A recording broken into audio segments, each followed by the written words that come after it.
Olá pessoal,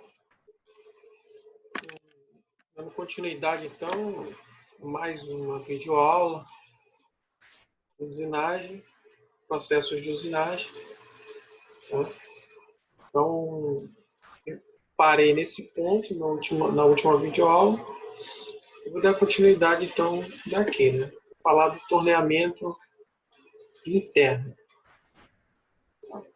Então, eu vou fechar aqui o vídeo, certo? Então, de acordo com a figura que a gente está vendo aqui, ó, isso aqui caracteriza o torneamento interno. Ele é, em alguns casos, chamado mandrilamento, só que há uma diferença básica entre o torneamento e o mandrilamento, propriamente dito, né? Qual é essa diferença? É que o torneamento, lembrem, o conceito principal dele é que quem se movimenta, quem gira, na verdade, é a peça, tá? Observe essa figura aqui, ó. Esse processo de usinagem interna, né, ele pode ser feito tanto com o giro da peça como com o giro da ferramenta. Então, essa é a grande diferença aí, essa é a básica diferença entre um torneamento interno e um mandrilamento propriamente. Então, no torneamento interno, quem gira aqui vai ser a peça. A ferramenta vai ficar parada. Tá? No mandrilamento, nas máquinas de mandrilar, então hoje esse conceito de máquina de mandrilar e torno, ele é um pouco subjetivo por causa das máquinas ferramenta. Então, o ideal é a gente chamar realmente máquinas ferramenta. As máquinas modernas de usinagem, elas têm várias operações simultâneas. Então, algumas realmente mantêm a configuração de torno e outras de fresa, mas é mais comum nós temos os centros de usinagem, que aí ele vai apresentar características de torneamento, fresamento, torno-fresamento, mandrilamento, tá? Que vai utilizar porta-ferramentas e essas pastilhas de corte, tá? Com diversas configurações de eixo, de posição, de movimentação, do próprio porta-ferramenta, então há várias configurações, né? Então, cada engenheiro deve analisar todas essas questões, né? Principalmente junto a um fornecedor, tanto de equipamento, antes de adquirir esses equipamentos, como de ferramentas, certo? Ou seja, os recursos que esse equipamento vai fornecer para a fabricação. Certo? Vamos lá, dando prosseguimento aqui, só para fazer uma contextualização, né, do torneamento interno aí, que é o que a gente vai tratar, que em algumas vezes é chamado de mandrilamento, como fala aqui. O torneamento interno, operações de mandrilamento, a escolha da ferramenta é bastante reduzida em função do diâmetro. Então, esse tipo de usinagem aqui interna, ele gera algumas complicações diferentes da externa, principalmente em relação a a saída de cavaco, que é mais crítica, né? O cavaco precisa escoar para fora. Outra, em relação a essa distância aqui, ó, que o porta-ferramenta vai ter que entrar, né? Isso pode criar um balanço e uma vibração, então está mais suscetível à vibração, esse tipo de processo, devido a essas distâncias poderem ser maiores aí. Então, e aí as pastilhas em si são basicamente as mesmas do torneamento externo. A grande diferença, então, são as barras de mandrilar, chamadas, que é o próprio porta-ferramenta do torneamento interno. Então, o objetivo sempre é ter uma maior estabilidade nesse processo de remoção de material, né? Ser mais eficiente possível. Então, por exemplo, a questão da escolha, né, da barra de mandrilar, ou seja, com maior diâmetro, né? Mas aí entendo que esse diâmetro dela aqui, ó, vai ser limitado pelo furo de entrada. E aí outra questão interessante é esse processo de torneamento interno, muitas vezes ele vem posteriormente a uma furação, né? Então, por exemplo, uma peça que você vai tornear internamente e ela não tem um pré-furo, você precisa fazer um pré-furo. E aí vai ser utilizado um processo de furação, né? Processo de furação, processo de usinagem. Tá? Aí um furo, aqui é o processo de alargamento de um furo pré-existente, já que essa ferramenta não faz o furo, né? O torneamento interno ele não faz o furo. Ele alarga, ele alarga no desbaste, ele dá acabamento, tá? Para as tolerâncias geométricas aqui, um acabamento interno melhorado, certo? Então, assim, ao longo, obviamente, que esse furo, e também entendo que o processo de furação, que é realizado com brocas, né? Brocas e alargadores, eles são processos limitados em termos do furo, né? Então ele tem um limite, a broca vai ter um limite de diâmetro para furar. Depois disso, se eu quiser retirar mais material, eu devo utilizar um torneamento interno. Assim como se eu quiser ter maior precisão nesse desbaste interno, eu devo utilizar então esse tipo de torneamento interno, tá? Que vai fornecer maior precisão em termos de tolerância geométrica interna aqui, né? O alinhamento do furo, falando desse modo, alinhamento, e também esse acabamento da superfície interna. Então, utilizar o maior diâmetro da barra vai encontrar essas limitações, por isso que ele fala, o maior diâmetro possível, tá? Ou seja, vai ser limitado pelo pré-furo que já vai estar existente. Lógico que ao longo que eu vai desbastando, eu posso aumentar, então, o diâmetro da barra, né? Ou seja, substituir a barra por uma outra. Então, cada processo vai demandar alguns aspectos específicos, tendo em conta a produtividade que esse processo deve fornecer e a qualidade nas especificações. Tá? E também o menor, ele fala do menor balanço possível, né? O balanço é essa distância aqui, ó. Então, as barras vão ter comprimentos aqui, né?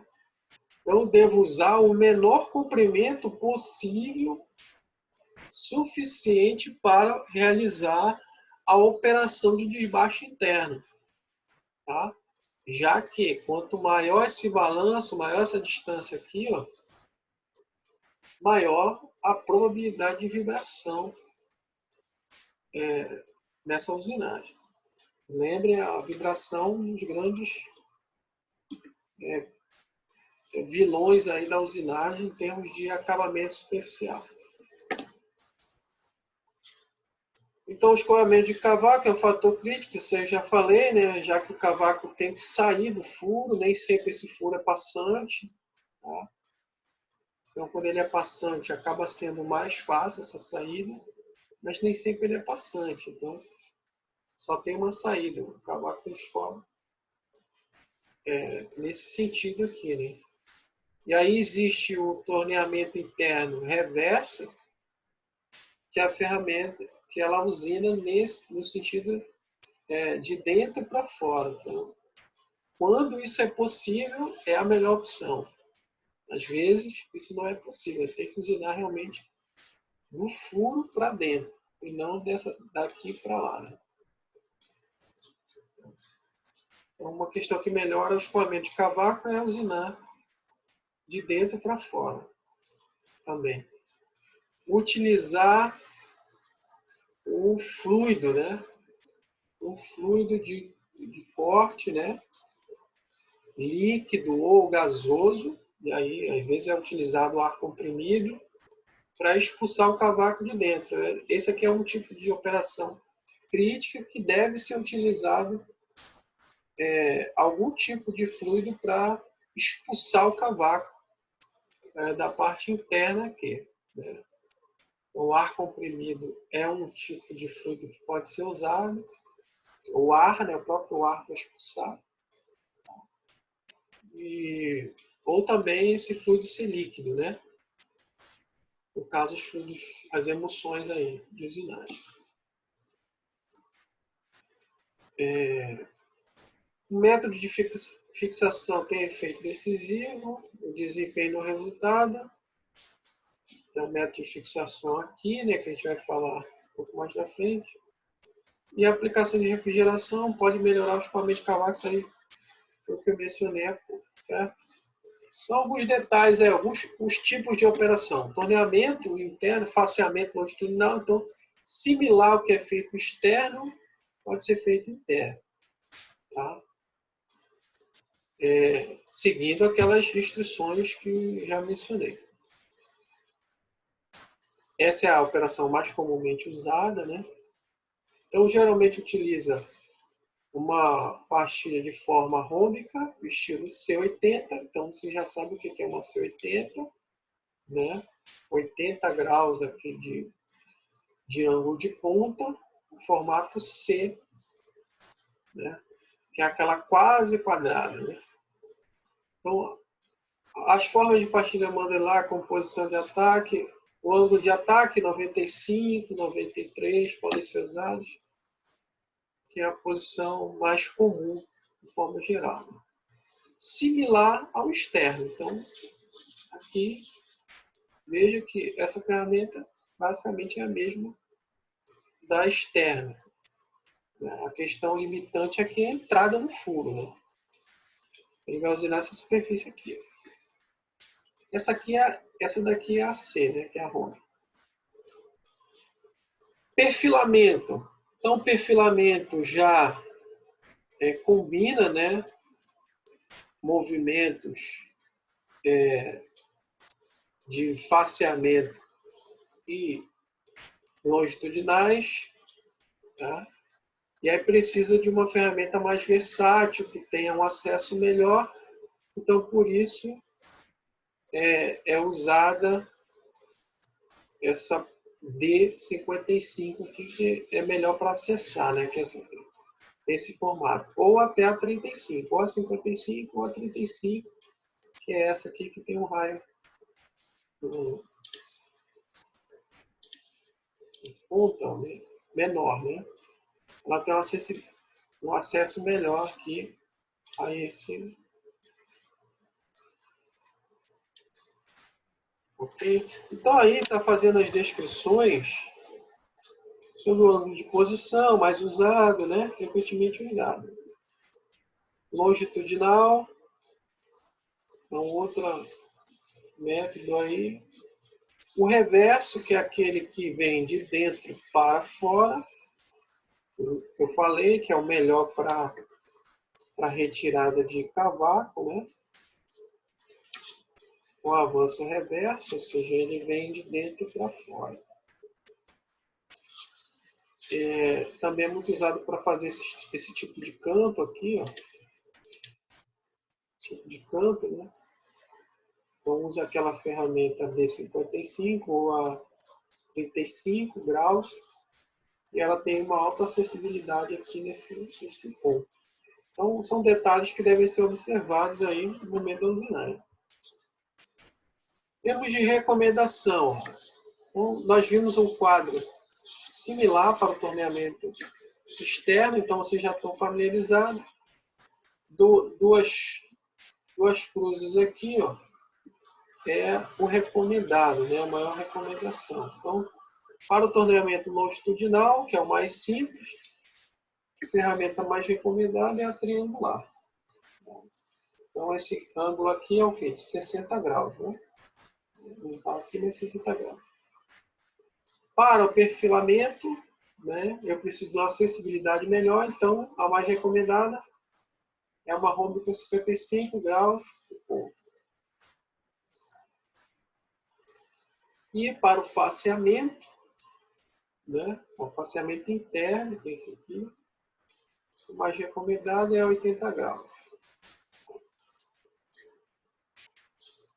Então, seguindo, aqui, ó, fixação da barra de Mandela. Então, nós vimos que essa é uma limitação, devo ter uma barra com o maior diâmetro possível, né, para que ela seja mais forte, e o menor balanço possível, ou seja, o balanço vai ser essa distância LF aqui, para dar estabilidade ao processo, né? Estabilidade é o quê? É evitar folgas. Então, folgas vão gerar, graus de liberdade vão gerar vibrações. Então, o que deve ser observado? Na fixação, deve ser 4 vezes o diâmetro da barra de modular. E aí, como é que deve ser a fixação adequada da barra de mandrilar, né? O que a gente vê nos tornos manuais é que às vezes não é bem assim nessa configuração. Né? Essa é a configuração mais rígida, digamos assim. É aquela que vai fornecer maior estabilidade. Né? Então, maior estabilidade, melhor usinagem, menor vibração. Então, isso deve ser observado, tá? Fixação de acordo com o diâmetro da barra aqui e o menor LF possível, né? Entendendo que esse LF é o comprimento que vai entrar no furo, né? Então, ele é uma limitação aí. Fatores que tendenciam à vibração, né? O ângulo de posição. Então, quanto mais para cá, maior a vibração. Está aqui a onda, ó. Vai aumentando a vibração, né? Representando essa onda. Então, menor vibração, 90 graus de posição, ângulo de posição, né? Ângulo de ataque, que é o complemento do ângulo de posição, 90 zeros, e aí vai inclinando, ó, né? Tá? Então, menor vibração, dentro do possível, utilizar 90 graus. Raio, isso aqui segue as mesmas recomendações, veja que a regra é igual no externo, não há diferença, tá? Por exemplo, no raio de campo também. Quanto maior o raio de campo, maior a vibração. Mas entenda que esse raio aqui, ó, que é o raio da pastilha, né, da ponta, o raio de ponta chamado, ele, quanto maior para desbaste, né? Menor é para acabamento. E aí também o maior vai gerar maiores forças, com maiores forças, maior vibração. E, inclusive, esse raio, lembre que eu já falei bastante sobre isso, ele deve ser menor do que a profundidade de corte, né? A micro e macrogeometria também tem a ver com a questão do desbaste e acabamento, e aí com as forças de corte, maiores forças de corte, maior vibração. Então, isso está relacionado. Tá? Desenho da aresta, profundidade do corte, é que eu falei, né? Tem a ver com desbaste, acabamento, maior ângulo, maior raio de ponta, desculpa, e menor raio de ponta. Em relação ao escoamento de cavacos, também já falei que é um fator crítico, né? A questão do escoamento. E aí deve-se utilizar ou fluido, né?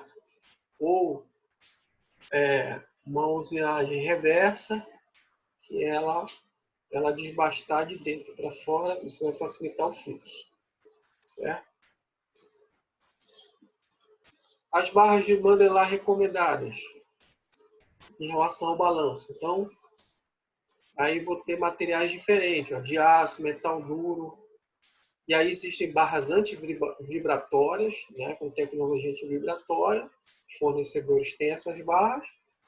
E se for adequado, principalmente quando eu preciso de uma distância maior, né?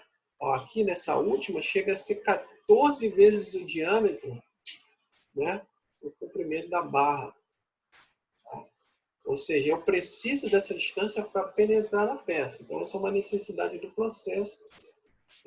A fixação vai obedecer às 4 vezes o diâmetro, tá? E a partir de 7 vezes o diâmetro, o balanço, né, chamado balanço, isso aqui é chamado balanço, essa distância, eu preciso já de barras antivibratórias, porque aqui essa distância vai gerar maior vibração. Tá? É isso que vai acontecer. E essas barras com essa tecnologia aqui, ó, antivibratória, vai realmente absorver a vibração. Então, são amortecedores de vibração. Tá? Eles absorvem a vibração para que chegue o mínimo aqui na ferramenta. Então, aqui está cortando, né? E o apoio está lá na extremidade aqui da barra. Então, para que essa vibração não seja propagada, né, seja absorvida, eu tenho internamente a barra, isso aqui é um corte interno, esse minimizador de vibração. Certo? Vou parar o vídeo aqui, tá? Para a gente entrar nessa parte de ferramentas aqui. Já deu 20 minutos o vídeo. Então, bons estudos, aproveite o vídeo, coloque suas dúvidas lá e até o próximo.